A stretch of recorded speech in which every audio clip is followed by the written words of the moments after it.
story, and then we're going to do some fantastic artwork. First things first, when I ask a question, because there's so many of you, I think it's much easier if you just put up your hands. I can't answer everybody who wants to answer the question, so we have to move, otherwise we won't get finished. But what you're going to hear today is a true story. What do we call a story that's written about somebody and it's about themselves? Yep. Biography or an autobiography? An autobiography, that's correct. This story is written by a lady named Rabinowitz, and it's a true story about her experiences. It's about her escape from Germany. This story happened more than 85 years ago, in 1939, just before World War II broke out. And it took place in Germany, where the Nazi government had come to power and had taken away all the rights and the freedoms and the privileges of many people, particularly the Jewish people who lived in Germany and surrounding countries. This is a story of what happened to Dorothy and 10,000 other children who were able to escape from Germany before the war broke out. Back in England, which was called the United Kingdom, included Scotland, a huge rescue operation was underway to try and save as many children as possible. And the rescue mission was called the Kindertransport. In German, the word Kind means child. What they needed was volunteers to come forward and say, we will look after children, send them, we will protect them. Doris' parents, like many other parents, who were not allowed to go with their children, decided it was time to send their children away to escape the looming war. It was inevitable that a war was going to break out. So, to escape from danger, that's what happened. We're going to read the story In My Pocket by Doris Sim. Next. So, what do we call this little short summary of a book? Right at the beginning, begins with a B. Blurb. Right, let's read the blurb. I was 7.5. That's Dora. 7.5, can you imagine? When my visa was stamped on the 26th of July, there were almost 10,000 children like me who came to the United Kingdom before World War II began. Some of us were babies, most of us were Jewish. We were each given a place on a Kindertransport out of Nazi Europe. After the war, some of us were reunited with our families. Sadly, many of us were not, and we either stayed in our new countries where we grew up, or we went to live in different countries all over the world. So this is a story about refugee children who were able to escape to a new life. This is what her visa looked like, her passport, which gave permission to leave Germany and enter England. Okay? This is what the world looked like at the time. Here's Australia. And up here is where this action of the war took place, this part of the war. Germany, Holland, Scotland, England. You can see where it is. Next. So this is what the map looked like at that time, just before the war broke out. Those were the countries that were involved. So, let's begin. Hardly anyone on the boat ate breakfast that morning. It was 1939, it was July, and we were on a boat full of children escaping from danger. What did I say the danger was? That the Nazi were taking power over the Jewish people. Yes, and a war was looming. That's the biggest danger of all. I want you to have a look at Doris, because this is Doris on the boat. Look at what's on top of her head. What's that? A bow. And what color? A red bow. Now, in this story, a red bow features all the way through, and it links all the elements, the themes of the story. We're going to see Doris wearing that bow, and it shows how she's feeling right through. What has she got underneath her arm? Well, it's actually a dog. It's a toy dog. So a child is traveling with her toy dog or teddy. Why? Why would you think that she would have that? It might make her think of home. Yes, a connection to home. Yeah. May just comfort her. Excellent word, gives her comfort. I'm sure you all had them when you were little. Maybe you still do have something like this.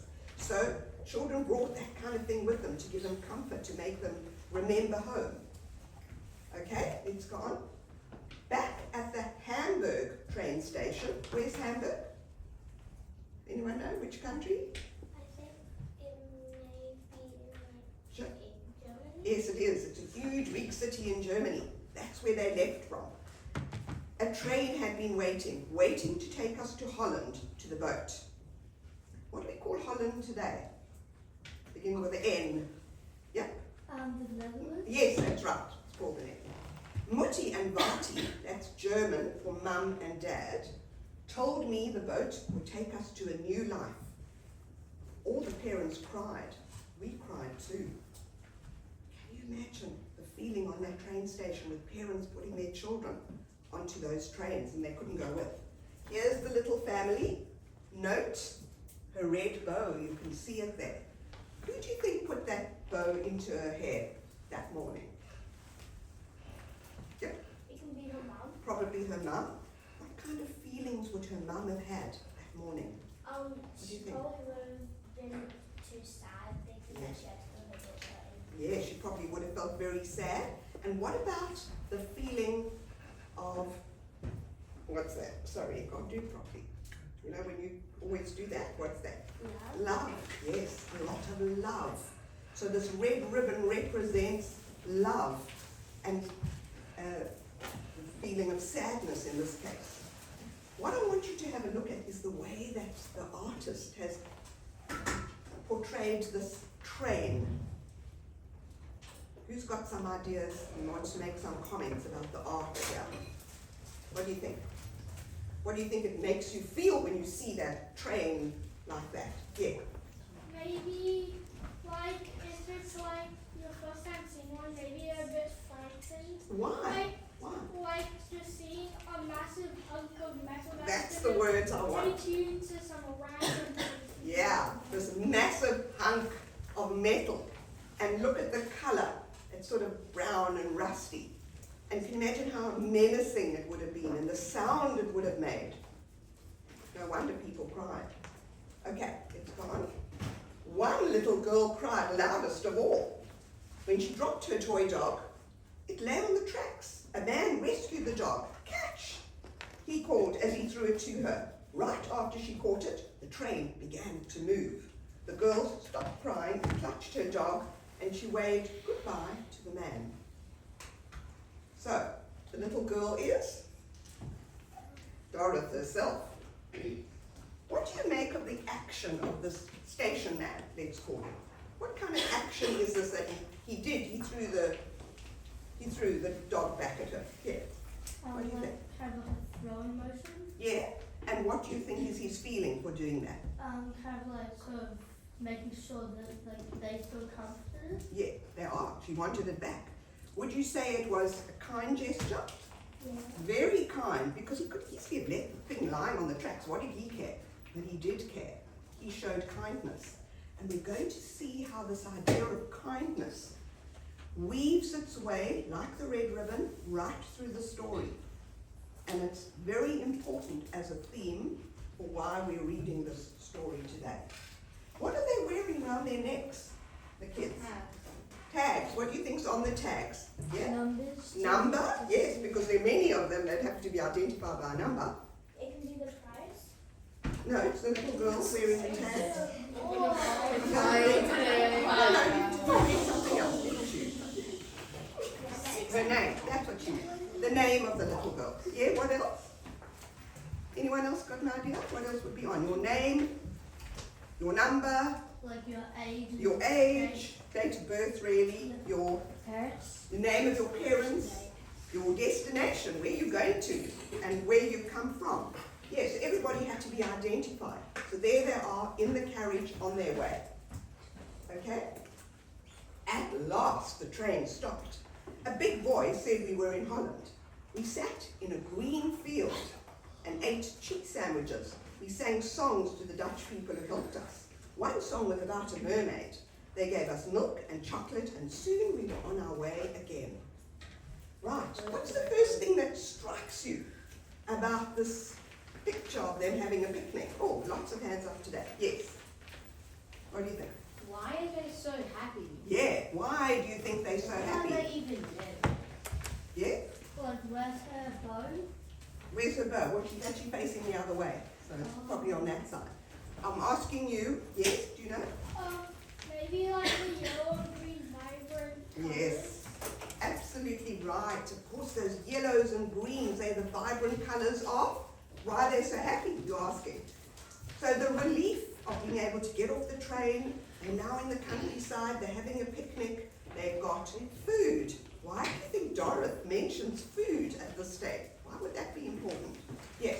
There may not be much food on the train and not much people really ate, so they'll just they actually found some good food. Yes, and the Dutch people were being kind and giving them the nutritious food and luxury items and luxury food, like milk and chocolates. Don't forget, these children have come from a war zone. War is about to break out in Germany, so there would have been a lot of deprivation that they wouldn't have had. Things like nutritious food. You can see the question there, why do they look so happy? Well, they are feeling safe now that they're off the train and on their way to freedom. What is this? How do we know we're in Holland? What's that? Yeah? It's a windmill, of course. And what are these called? Beginning with a T, not a P. Which, do you know which one? Tulips. Yes, they're tulips, the national flower. So we've got our green fields, we've got our lovely colours to show the relief that these children are feeling. Let's go on. On the boat, it was strange sleeping without our parents. Only brothers and sisters knew anyone. In the night, some children got lost. They left their cabins to look for the bathrooms and could not remember their way back. It's a pretty big boat. They're trying to do normal things like putting on their pajamas. But I want you to think a little bit more deeply. We know this is just a simple little children's picture book, but has a lot of deep connotations and deeper meanings. And this last line is one of them. And could not remember their way back. What do you think it's also referring to? Yep. They can't remember their way back home. Home, thank you. That's the word that she's used. Very good. So we have what's called foreshadowing. Maybe they'll never be able to find their way home. Not just, oh, I wonder if I'm in cabin A or cabin B. It means something deeper than that. Sticks in your mind, I wonder. Okay, let's go on. Then it was time to leave the boat. We wore name tags around our necks. There was a wooden bridge. Looking through the slats of the sea made me dizzy. I didn't want to move, but everyone behind pushed me. I shut my eyes and held the rail. I shuffled forward, my eyes closed. At last, my feet touched the ground. That's when I started to cry. So, this has had a change of point of view. You've learned a point of view in year 6, I'm sure. What point of view are we in now? Who knows? First, second, third? Yep. We're in the first person. And can you tell me why do you think it's changed? Specifically now? Yes, probably. But also, anyone else know? Everything is now going to be up to Dorothy herself. She's leaving the confines of the group. She started to cry. She realized her feet have touched the ground. Things are starting to happen only to me. I want you to look at this. What's she carrying? A briefcase. A suitcase. Called a suitcase. Yes. What do you think is in that suitcase? Thinking about what she's come from, where she's going to. Yeah, what do you think? Maybe clothes. Definitely. Yeah, clothes. Like stuff to remember her family. Thank you. And they're called sentimental items to remember her family. Probably photos. Maybe other things. Yes, what else would go in there? She's probably carrying pictures of her parents. Yes, that's what, over there. Exactly right. Yeah. Maybe like a toothbrush. her toothbrush, her toothpaste, things like that. Anyone, any other ideas? So she's leaving home, she's going on a journey. Those are the practical and sentimental items she's taking with her. And the idea, everyone, of putting things into somewhere safe to keep them and to carry them is where we're going to be heading towards with the idea of in my pocket, and how it becomes a symbol for things that you are carrying and possessing and keeping safe. Okay, next. A train stood ready. Someone said it was a British train taking us to London. Many people were there. Some children had friends or family to meet them. Others looked around for help. There were men with cameras and people holding photographs. Those people had promised to take children into their homes. The children would be part of their families until they could be with their own parents again. So we have here this group of adults, and by their gestures, the way it's been painted, they've got their hands out like that. What do you think they're doing, these adults? Yeah? Trying to, Yeah, both of you? trying to comfort them by giving a hug. Yes, that's a lovely way of putting it. And being kind towards them and drawing them in, and we'll look after you. Because here's Dorothy. She's waiting to see what's going to happen to her.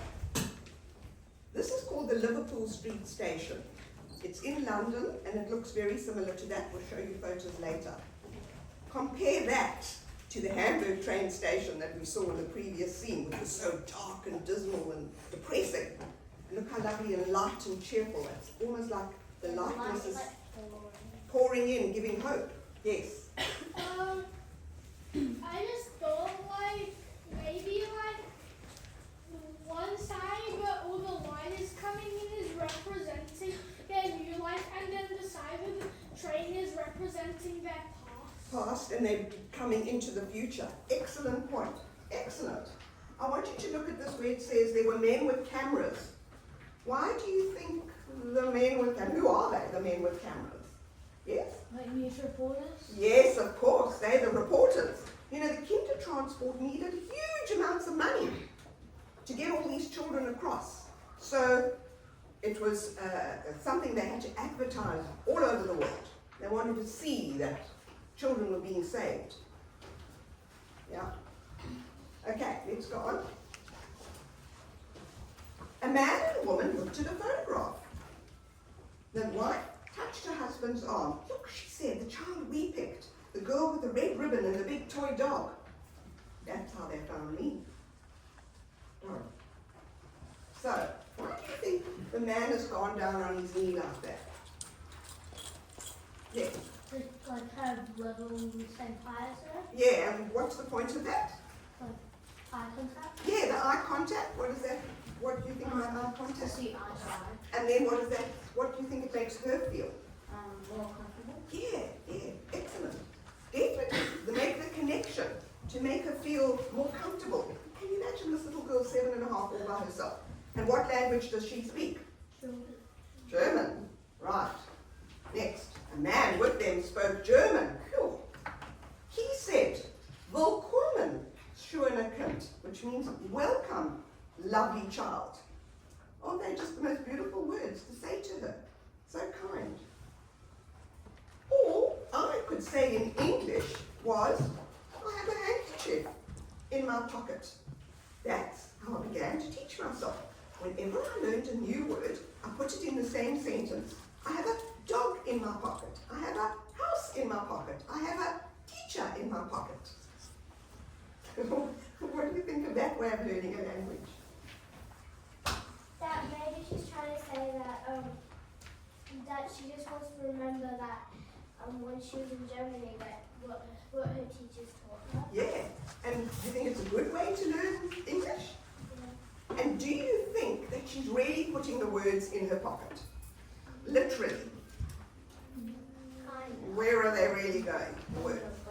Yep. Yep. So those words are going up there. And when she needs them, it's like she's taking them out of a pocket in her brain. And not just words. What else would she need to put into a pocket in her brain? What do you think? Memory. Yes, definitely. Memories. And what about the new things that she's had to learn to do with language in particular? Now, do we know what kind of dog this is? Who knows? I'm pretty sure it's a Western. Oh, hallelujah. First shot. Thank you. Now, I have been into so many classrooms. I don't think anyone has got a first shot. Thank you. It's called a Scottish Terrier, and in particular a Westie. So, she's had a toy dog. What she got now? A real one. Why do you think his hand is on her shoulder like that? What's it make her feel? What do you think? Yes, comfortable. Trying to tell her don't be frightened of the dog. Very comforting, kind gesture. Okay, let's go on. The man and the woman came from Scotland.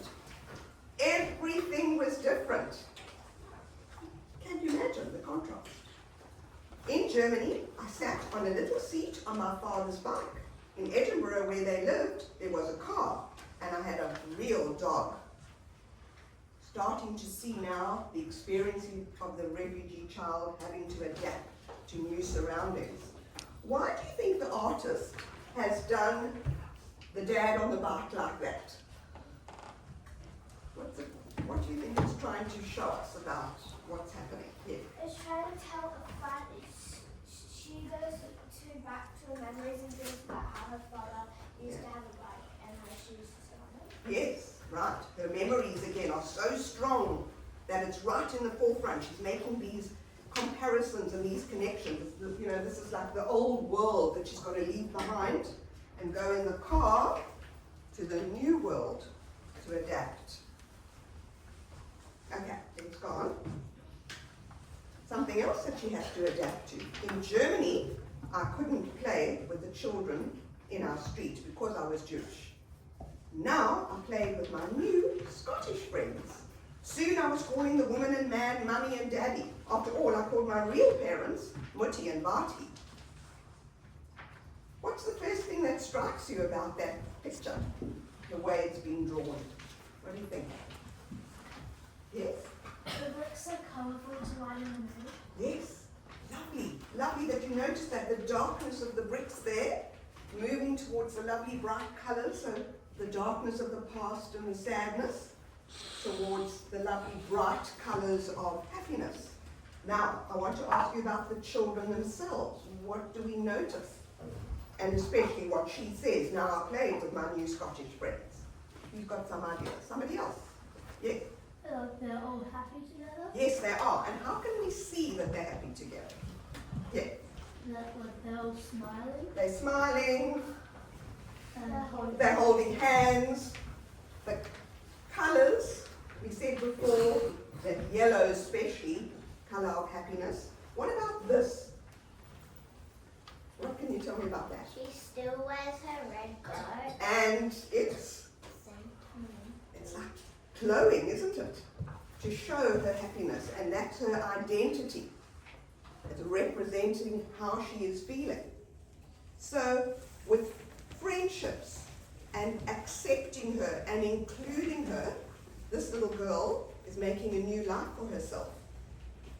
Now, what do you think about the fact that Mummy and Daddy, calling these new people who've taken her in, calling them Mummy and Daddy? What kind of gesture is it on their part, would you say? Yeah? They're very happy that she's calling it. She thinks them as her own. Yes, and they want her to feel like she's their daughter. Very kind gesture. They know and they accept that she does still have Mutti and Vati, but they want her to feel part of their family. We are coming now, everyone, to the last page of the story. That's how quick it is. And it has what we call an open ending. And because it has an open ending, I want you to think about what you want to ask me. I've asked you lots of questions and they're absolutely amazing answers. What are you going to ask me? Okay. I got a letter from Mutti and Vati. We miss you so much. Remember to be good and don't forget to write to us. This morning we picked mushrooms and thought about you. We hope to be with you very soon. I hope so too. I put Mutti and Vati's letter in my pocket. I kept it and read it every day, even after the war began. That's it. What's on your mind? What are you thinking about? Yeah? Maybe like she still has hopes if her parents are alive. But ask me a question. Turn that into a question. Are her parents still alive? Thank you. Are her parents still alive? Did she see them again? The answer is no. Her parents died during the war. It was a terrible war, everyone. Well, when is war ever not terrible? It was a terrible war. Millions of people died, and her parents didn't make it. So she didn't see them again. But Dorothy herself went on to lead a very happy life in Scotland. She got married. She had 6 children. And when she was finished having 6 children, which took up a lot of her time, she wrote, when she was finished, she wrote her autobiographical picture book. And then she would go around to schools, just like I'm doing with this book, your age, and tell children her story. And my question to you is now, why would she have done that? What was the point? What was she trying to achieve by going around telling the story? Yes. Giving hope to Hope? children. Lovely word. Hope, particularly refugee children. Another thing. Just telling them that to keep their hopes up and not to be so sad if they don't see their parents. Yes, that there is life afterwards, and to make the most of it for the refugee child. Yes. She showed family you're never alone or something like that. Yes, yes. Friendship's very important. But what about war? What does it tell us? And politics. Yeah, what do you War think? is a terrible thing. Yeah, so and things it's the like most discrimination damaging thing and to do. persecution are bad. So, look what happens. She was forced to leave her family. My other question to you is now, we're going to just think back on the story. Remember I mentioned about kindness being a theme of the story? Can you think back of all the different examples of kindness? Some of it totally random. Yeah, tell me one. The man just threw her toy doll to her Yes, and told her to catch it. yes, right. Another one. Oh, come on. Yes, The Scotland people invited them to her home. yes, definitely. Another one. She got a dog. Yes, she got her own dog, which was a very kind thing, that she could have her own pet instead of her toy. Yeah. The man actually greeted her. Yes. Yes, definitely. Another one. Her parents giving her a note. Yes, and also her parents being brave and kind enough to actually put her on that train to save her life. What about the picnic? You remember? Yeah. The people gave them food. Yes, the Dutch people who gave them food, nourishing food. Anything else? What about the new friends? Being kind, the new friends accepting her, including her, yeah? Accepting who she was. Yes. And the biggest one of all is in fact the Kinder Transport. This mission to rescue as many children, incredible act of kindness on a lot of people's part. So you can see she's still wearing her red bow in her hair. It's woven its way right through the story. We've seen it when she's sad, we've seen it when she's happy. We've seen it now at the end when probably the new parents put it into her hair.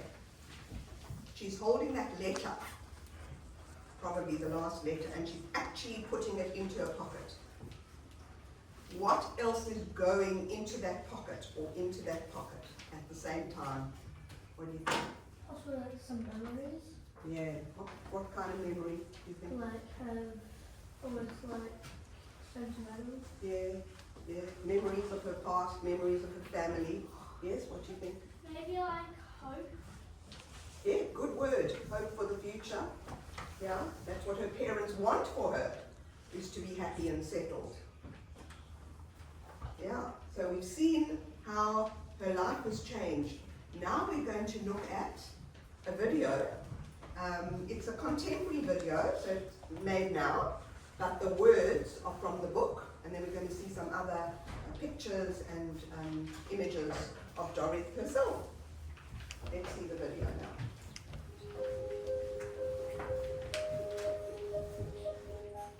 Dorrit Oppenheim was one of thousands of Jewish children who escaped from Nazi-occupied Europe on what became known as the Kindertransport. She was 7.5 when she left Germany. Hundreds of British families agreed to become their foster parents, and over the next 9 months, nearly 10,000 unaccompanied children arrived. Like Dorrit, many would never see their parents again and stayed for the rest of their lives. Dorrit wrote a book about her journey. These are her words. Back at the Hamburg railway station, the train had been waiting. The parents cried. We cried too. On the boat, it was strange sleeping without our parents. A boat full of children escaping from danger. Then it was time to leave the boat. We wore name tags around our necks. I shuffled forward with my eyes closed. At last my feet touched the ground. That's when I started to cry.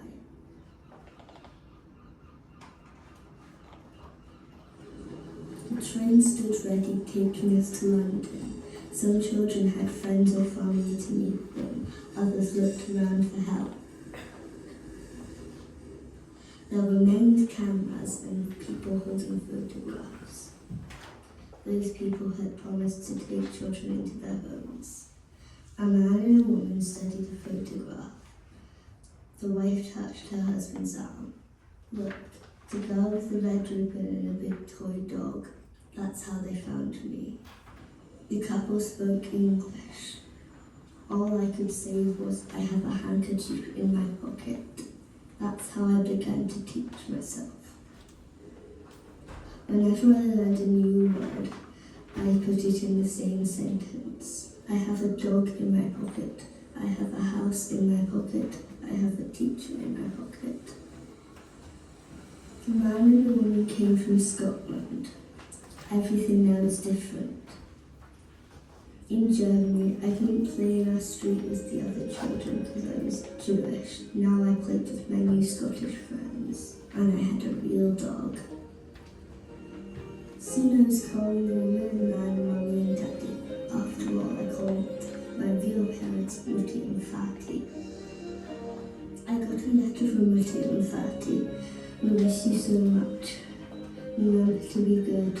I hope to be with you very soon. I hope so too. I put Mutti and Fati's letter in my pocket. I kept it and read it every day, even after the war began.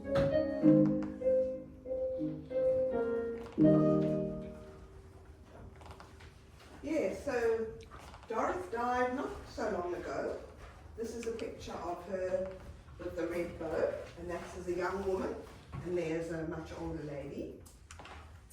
This is Dorothy when she was a baby, back in Kassel, which was the name of the city in Germany where she was born. So here she is with Mutti and Fati, whose names were Gertrude and Hans Oppenheim. This is a photo of Dorothy in her classroom in Germany before she wasn't allowed to go to school anymore. There she is on the left. I wanted to show you this because this is how young some of the children on the Kindertransport were. There they are with their name tags. That's not Dorothy. But this is her real granddaughter. So when the book was published, Isla posed for the picture. These are some of the identity documents, the passport, the visa that she and all the other children had to have to leave Germany to enter England. This was her number, her specific number, 8725. Now I asked you what was in her suitcase that she was carrying. Nobody thought of this, of course not. She had cutlery in there because it was very common in those days when children were born that people gave them gifts. And the cutlery would have their names engraved on it. So it's got Dorothy written on it. And this is her little ski cap and her dressing gown. All her items have actually been saved in the archives in Glasgow, in Scotland. So Eli colorized these photos for us. They're all originally in black and white. And they show you Dorothy with her red bow. It was very much part of her identity. Oh, hang on, sorry, go back. This was the actual dog, Droll, its name was, that she brought with, the toy dog. So this is what we call juxtaposition. We put two contrasting images next to each other. In this case, photos of a girl, 1930s, a refugee child. And look how similar to today. This little girl left from the country beginning with U, where there's a war. Anyone? Yes, the Ukraine. So things haven't changed much, have they? The similarity. Yeah? They look so similar. Yeah. Similar in the photo. It's kind of like a reincarnation. It is, isn't it? A reenactment, but it isn't, it's real. So to show you Doris' journey, this is Kassel down there near the south of Germany. The parents took her up to Hamburg, where she got on the train. It went across Germany, across Holland, and to the Hook of Holland, which the city is called Rotterdam, where she got onto the boat. The boat went across the English Channel to Harwich, where they got onto the train, and then it went to London. She got off at Liverpool Street Station, where the new family met her, and then took her all the way up through England, up to Edinburgh in Scotland.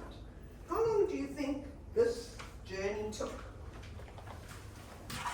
Okay, let's have some answers. What do you think? Like a few hours or something. Hours, okay. 5 days. 5 days? Maybe like a month. A month? 3 months. 3 months? One more. 3 weeks. 3 weeks. Okay, it took about 3 days. Yeah, you know, Europe is not that big. So, and they had to keep those kids moving. They had to keep the trains going, the boats going backwards and forwards, so it was a quick journey. Next. This is what that boat that they were on looked like. It was pretty big, no wonder the children got lost. It was called the Vienna, and it went backwards and forwards across the English Channel, taking the children. This is a very famous photo of children arriving at the various stations around London, and that was published in the newspapers all over the world. This is what Liverpool Street Station looked like then, the old photo, but this is the new one. Eli took this photo, he was there last year, and to show you how it looks so similar in the book. So the artist was pretty accurate. And you get this feeling of lightness and air coming through. So I stood there with the book and took the photo like that. Now, King Charles was in Germany at the Parliament there last year, and he made a very important speech about the Kindertransport. Tomorrow we will once again stand with the people of Germany in solemn remembrance. In Hamburg I will pay my respects at the memorial to the Kindertransport, which 85 years ago saved the lives of more than 10,000 Jewish children from Nazism and gave them safe passage to new lives in Britain.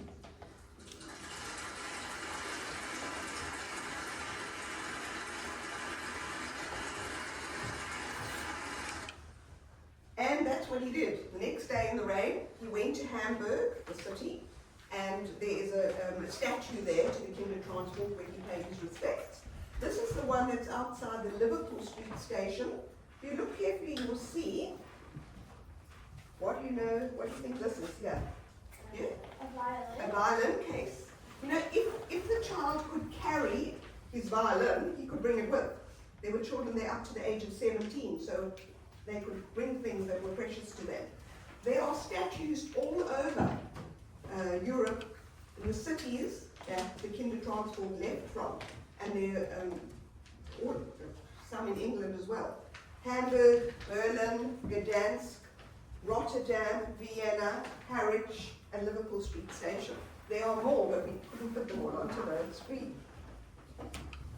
Who's he? Yes, you can call out. Everybody knows. Yes. So, now, in the 1930s, the late 1930s, 1939, Michael Bond, who created Paddington, watched children arrive at the various stations around London, and obviously it stuck in his mind, because many years later, when he created Paddington Bear, the bear that needed rescuing, the refugee bear, he dressed him and based the character on the Kindertransport children, carrying the suitcase, the name tag, the label around their necks, the duffel coat, as it was called, the hat, and the tag that said, "Please rescue me." Yes? Now that I think about it, that makes a lot of sense. It does, doesn't it? Okay, one more question? The tag said, please look after this bear. Yes, I don't know specifically. Whoever's going to rescue the bear, please look after this bear. Yes, one more. The red hat and Doris' red bow. Yeah. It does, doesn't it? Right, next. So this is the car. You saw it in the illustration. This is the model of the car that took them up all the way to Edinburgh. It's called an Austin 7. This is the family that fostered her. Their surname was Gallimore, Fred and Sophie. And this is Dorothy when she was older and married, and she had 6 children. Those are 4 of her daughters in that picture. Here she is when she got married to Andrew, and much later on when they went back to Castle, so she could see where she was born and where she was a little girl and show her husband. But, everyone, that is the most important picture of all. One girl was saved, and that was the family that she produced. Her descendants, and it's going to go on and grow and grow and grow from one girl who was lucky enough. And Eli's met some of them. He was in Scotland last year, and he met some of them. But not Dorothy, because she passed away a few years ago. Oh, so that's our story about In My Pocket. What we're going to do now, you can see just a little recap of the words, the kind of words that went into her pocket. We are going to be creating our own pockets. I have got quite a lot of instructions for you, so just take it one step at a time, but we can repeat everything if you're not sure. First of all, everyone is going to get their own pocket. It's made out of calico. It's got some cardboard inside so that when you paint it, the paint doesn't go through to the back. So don't take that out when you're actually painting. What you're going to do is get your own, everyone is going to get their own free copy of In My Pocket to keep, a mini version of the book you saw me holding up. I want you to look at the pictures. I want you to see something there that resonates with you, that talks to you, that speaks to you, that you would like to either copy or get an idea from the story. Whatever you paint on your pocket must be connected to the story in some way. So you're going to use your artistic skills. Now there's a process to that. First of all, no, just go back. We need to have In My Pocket on all of them. You can either do bubble writing that you'll paint in, or just regular writing that you'll do with your black text stuff. You can see that. These are all inspired by the story in some way. A boat and looking down on the boat, a dog, a train, another dog, and a simple one. This is the process. With your pencil, I want you to do your drawing. Don't make anything too tiny, because that's quite hard to paint afterwards. So nice and big and bold, cover the whole pocket. You can see this girl is going to eventually end up with this amazing pocket that looks like that. It's being hung up with a peg. Hang on, I'll explain. So, your outline in pencil, you've got a rubber as well in case you make mistakes. There she's doing the process of the outline, which you do with black marker. That's why you got that. Before you do your black marker, just put up your hand and say, is it okay what I've done? And then we'll, come and look and see if you're all right with that, and you move on. Then we'll have the paints out, There are lots of lovely colours. We've got plenty more colours as well if you need something specific. You will each get a mixing tray. I'll put one on your desk a little bit later so that you can mix your own colours as well if you want to create something special. We've got gold and silver glitter as well for those who want it at the end. And what you'll also be doing is sponging. So you'll have a little bowl of water, these plus others, which you'll put it in and squeeze it and sponge. We'll explain when we get to that point, which is a little bit later. You've got thick and thin paintbrushes, and yeah, have I left anything out? No? I've said all the processes. Yeah. So to show you some ideas of what people have done, we'll leave this up on the screen. You can copy or do your own version. There are maps, they're all different things. This idea was from the picnic. It can be anything you like to do with the story. There's some more examples over there. Okay, this is just to show you a class, I think that was Maylands. All this is done in the space of 2 hours, everyone. So we've got till 11 o'clock. We'll have a photo taken. Your teacher will do the name tag with you afterwards, in case we don't have time because there are a lot of kids. So this will be the connection that you have with the story, your own name tag. Here's another class. I think this was a year 6 class. Everybody did amazing pockets here. This was a year 5 class. So it's mainly year 5s and 6s that we do this with. Here's another lot, all showing. And then this was just a composite of some of the schools that we've done. Everybody is amazingly creative at your age. It's incredible what you're going to produce. So, first things first, get comfortable. You will be able to use that table over there to spread out a bit just as soon as we put down everything. So let's get started.